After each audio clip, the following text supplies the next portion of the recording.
everybody. How many of you have heard of John Perry Barlow? Only a few hands. Ah, okay. John Perry Barlow was the founder of the Electronic Frontier Foundation.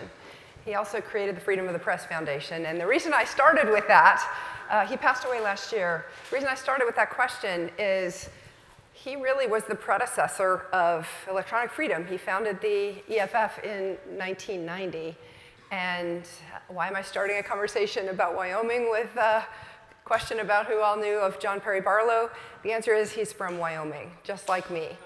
And so there's a consistency in the ethos of Wyoming. And to me, it makes perfect sense that Wyoming would be the domicile within the United States that's going to be the most friendly to these technologies, because it is the place that gave birth to the Electronic Frontier Foundation.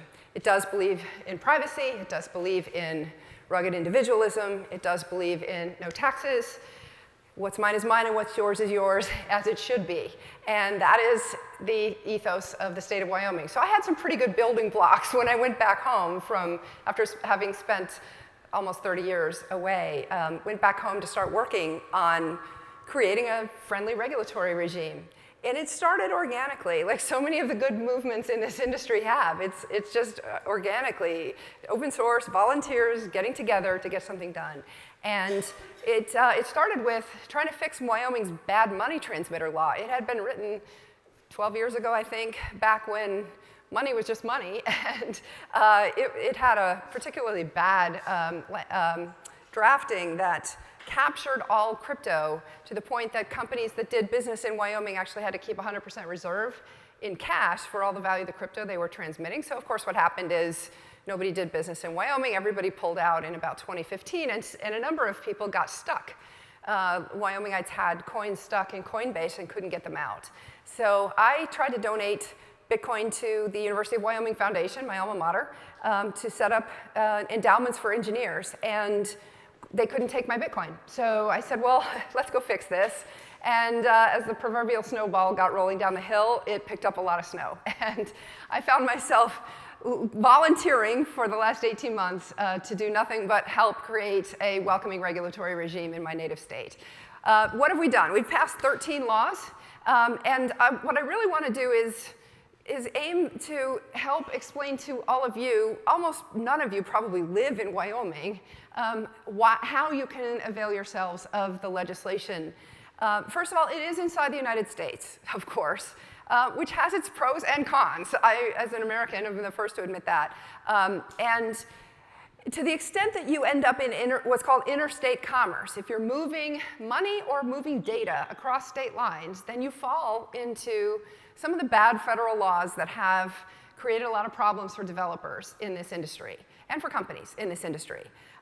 So what we're trying to do is figure out how to not only make it very friendly within Wyoming, but of course Wyoming's the least populous state in the country, so how do we also make it friendly for people to port themselves into Wyoming and avail themselves of Wyoming's laws if they don't live there?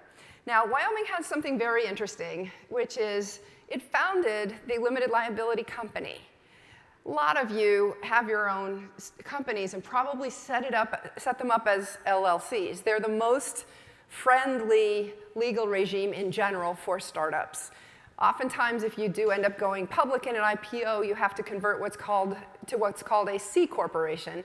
Most lawyers will tell you set up in Delaware because most businesses are located in Delaware, but it turns out Delaware has great laws. Delaware is definitely #1 for new business formations.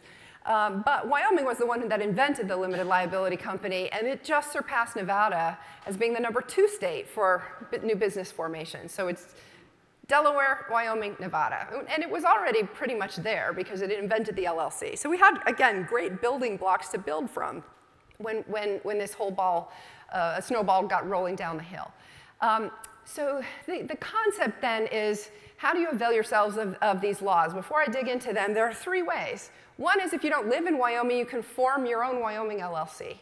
Just like your lawyers probably told you to set up your startup in Delaware, hopefully now they're starting to say set up your startup in Wyoming, but even if you don't, for personal reasons, there are a lot of liability protection reasons that people have been using Wyoming LLCs for years. I did a lot of my early crypto investing through a Wyoming LLC rather than personally, because in the beginning I wasn't sure what the legal status of a lot of these open source projects was going to be and whether they were, for the lawyers in the room, going to be considered general partnerships. So you don't want to go into a general partnership as an individual. The first and easiest thing you can do is set up a Wyoming LLC for your own personal investments. By the way, this is not legal advice. I'm not giving you any legal advice. I'm just giving you choices. A second thing you can do is, of course, if you have a business, you can form the business in Wyoming. Again, how many of you are actually, if you have Delaware companies, how many of you are physically located in Delaware? Not many. Delaware is also a small state. You don't have to physically be located there in order to have your business be located there. And then the third thing you can do is actually move there. If you're on the ground there are additional legal protections that you get for being in the state. And IOHK already moved. That's probably the most well-known crypto company that's already there. It was pretty cool to see the whole Kraken team come to Wyoming for the second time. I'll let you discern what that might mean. Moving a business is not an easy thing, and so it's not something that is likely to it's not an overnight decision. But if you are setting up a startup, I would strongly encourage at this point that you push your lawyers to ask yourselves why you're not there. I am moving back. I've been in the New York area as my primary residence, even though I've spent most of my time in Wyoming year to date. I'm actually moving back to be on the ground to help get this community built on the ground. There are two places in Wyoming where people are moving. One, of course, is Jackson Hole, which is, there's a great tech community called Silicon Couloir that's there. Jackson Hole, for those of you who know, yeah, Couloir is a ski chute. There's a really famous couloir on Jackson Hole ski area called Corbett's that you literally have to sign a liability release in order to ski. So they're playing a pun on the ski aspect of Yellowstone, or of Jackson Hole. Yellowstone is, of course, right there as well. So it's a great place to be. And then the other place is Southeast Wyoming due to its proximity to Denver. Anybody who's been in that front range of Denver recently, it's essentially already almost up to the Wyoming border, and I think with all the crypto companies that are coming in the next decade or so, we'll push that Metro Denver area all the way up into Wyoming. Those are the two areas where most people are going. So in the few minutes I have left, I want to make sure that you understand what we actually did. What are the benefits? The biggest and most important one probably is that there's no state tax on crypto. There's no property tax and there's no sales tax. So for anybody who's putting any sort of crypto transactional business, that's a pretty attractive aspect. The miners don't even have to pay sales tax. And the second thing we did is we exempted crypto from Wyoming's money transmission laws. So Lightning nodes are actually welcome in Wyoming. And just to our north, Montana also has no money transmission statute. So I have a feeling that a lot of the Lightning nodes that are set up in the United States are either going to be physically or virtually located through Wyoming LLCs in the state of Wyoming. We also were the first state to define a utility token as something distinct from a security. A number of other states have now followed us, and that has helped push the SEC, I believe, because the SEC comments on utility tokens really pretty much followed what Wyoming actually did a year ago. We are now trying to solve the banking problem in this industry with creating a state-chartered bank. I dug into that. I came from the Wall Street world, and I dug into that banking problem and pretty quickly figured out why the banks won't bank crypto companies. And a lot of it is because of the FDIC's reputation risk score that they put on the banks for banking any of 30-odd industries that are deemed high risk. The banks get dinged for having business relationships with companies in those 30-odd industries, and we're one of them. And so it's not irrational for the banks to step back and say, whoa, I don't want to bank this industry. But the problem is that for all of you, that means that not only do you have to really run hard to get a banking relationship, but you probably have to get 2 or 3 just to make sure that you don't end up losing your company. Because if you lose your bank account, there are a lot of crappy laws in the United States that make you basically go out of business if you lose your bank account. For example, to remit your payroll taxes to the IRS, you have to do it electronically, which means you have to have a bank account, which means that if you lose your bank account, you're out of business, right? So we needed to fix that. So what we did in Wyoming was create a state-chartered bank for business customers only that's not FDIC insured, gets out of that FDIC issue. The first applications for those will be open October 1st.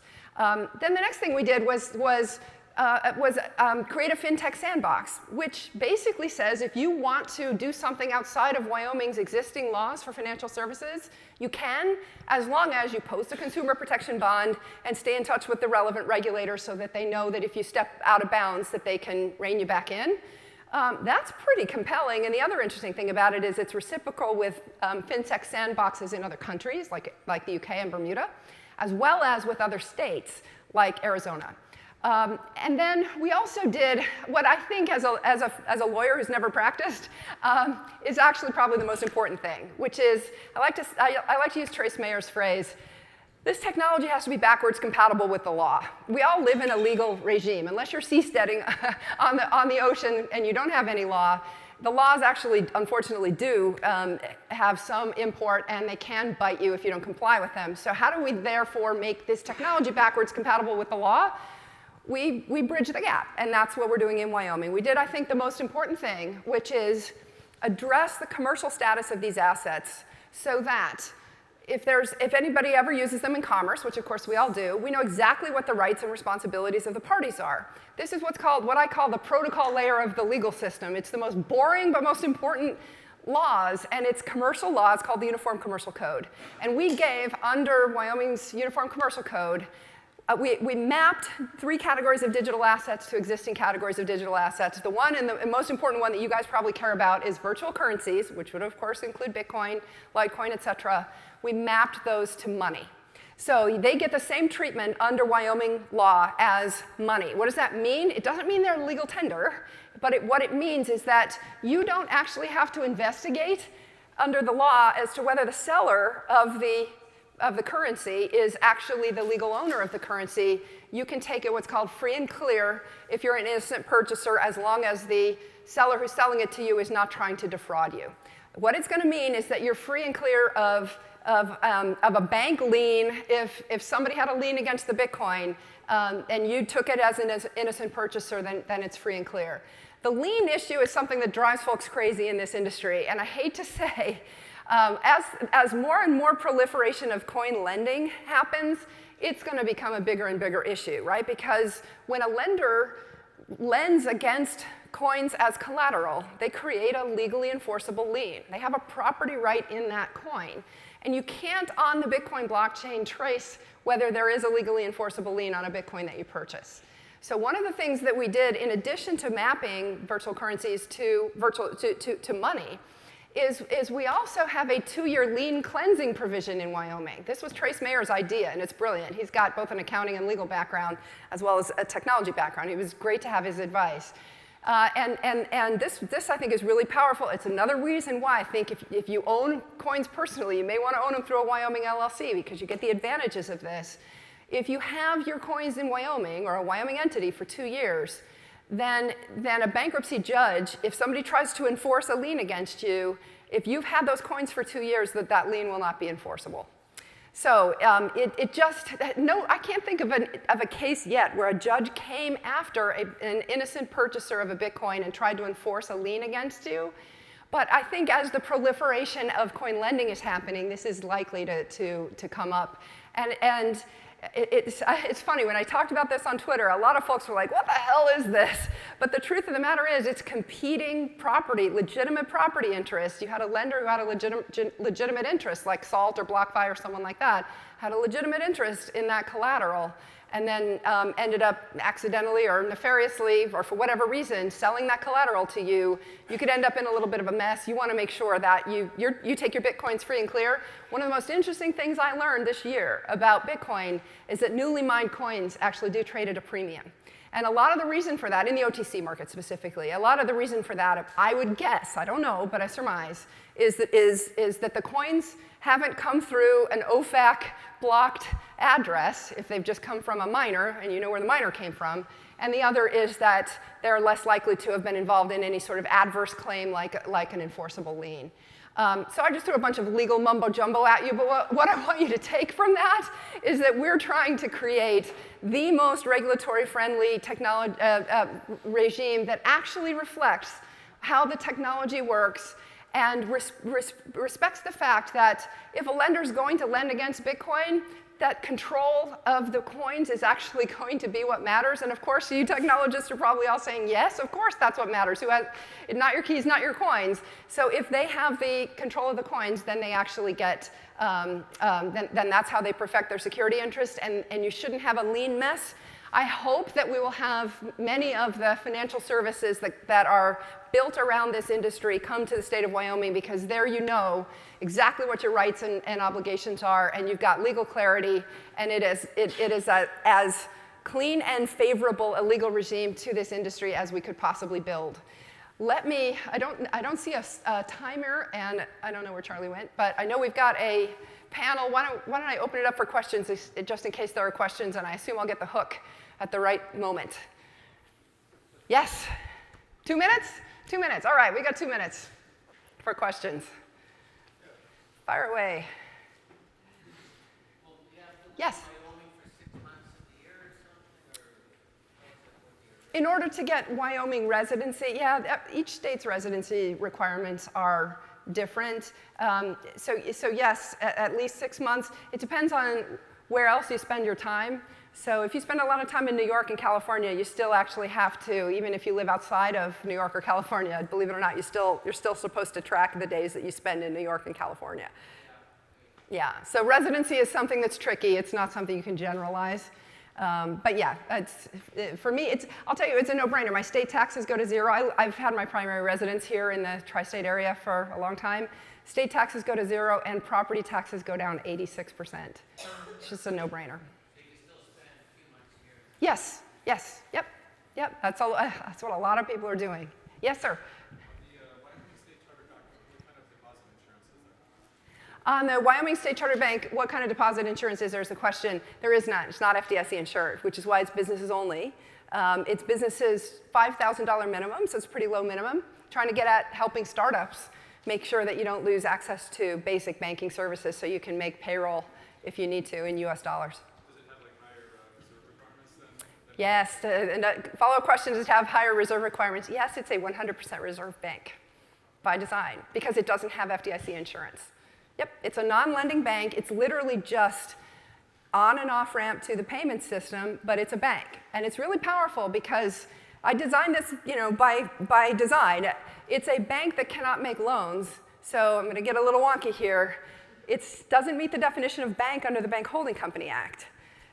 Which, again, I know there are some attorneys in the room, that's a pretty powerful thing. Because if you have something that doesn't meet the definition of bank under the Bank Holding Company Act, it means then that you don't have to go to the Fed to get advance notice, have them sprinkle their holy water on your business model, which they're unlikely to do.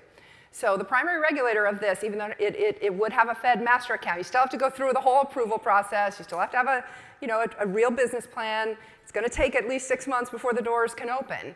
But this is a really powerful tool for the industry, and there are about a half dozen groups that are lining up to form these banks, and Godspeed, because we need this. This banking issue is still a problem in the industry.